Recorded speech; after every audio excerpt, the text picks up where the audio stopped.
Brown-skinned little boys like my students are nothing more than walking cacti, just a piece of scenery this world has taught everyone to stay away from.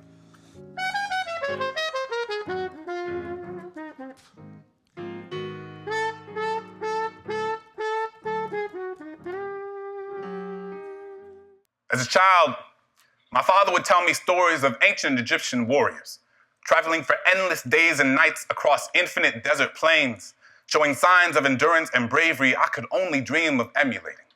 He would tell me that upon their return home, these warriors would be welcomed with a feast worthy of their bravery on the battlefield.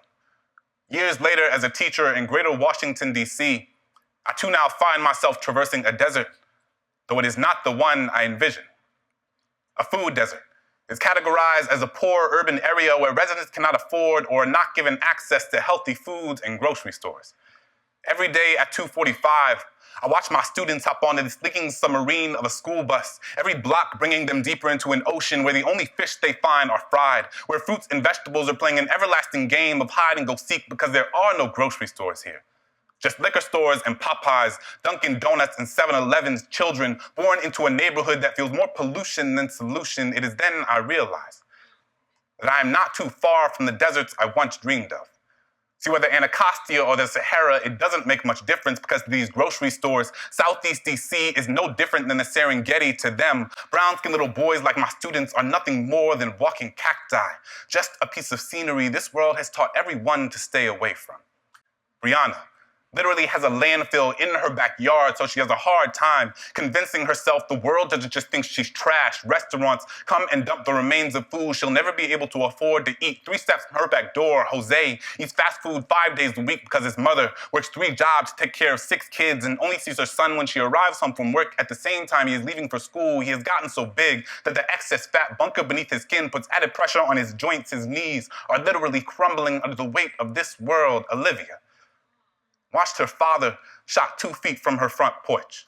She wants nothing more than to go outside and play at the park after school, but gun violence has made a merry-go-round feel more like Russian roulette, so she doesn't go outside. Simply eats any processed food from the cabinet that will last long enough to prevent her from leaving the house too often.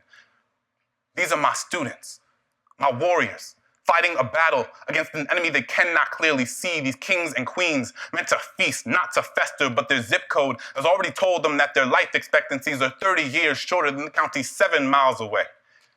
I can see the faults of my own ancestry shaking in their eyes. Diabetes and high blood pressure run through the roots of my family tree. Heart disease is as much a part of my history as shackles and segregation. So from my father's kidney transplant to Olivia's asthma, these things are more than mere coincidence. Both grew up in places more accustomed to gunshots than gardens. So tell me place doesn't matter. That the neighborhoods that are predominantly wealthy aren't the same ones that are predominantly healthy, because when you're not choosing between buying your medicine and your groceries, health doesn't have to be a luxury. It doesn't have to be an abstract concept presented in academic journals and policy briefs. My students overcome more every day than I will in my lifetime. They are the roses that grew from the concrete, the budding oasis in the heart of the desert, and their lives are worth far much more than the things that this world has fed them.